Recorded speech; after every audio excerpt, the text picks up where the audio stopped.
Today I would like to talk about the 3D printed copper coated filters for masks. The reason we are introducing this filter is that we are trying to develop a new system that can help fight against the coronavirus. The whole process actually can be divided into several steps. First step is design. Using software, we can design those small filament structures into this filter. It has the highest possible surface area that allows to exchange the air flowing through the filter. It mimics the fish gill, which has very good efficiency for gas transportation. After that, with the CAD file, we can import into 3D printers here. Through 3D printing, actually there are several advantages.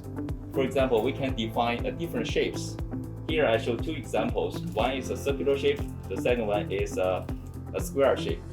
And with different shapes, we can actually fit them into some commercial filter cartridges.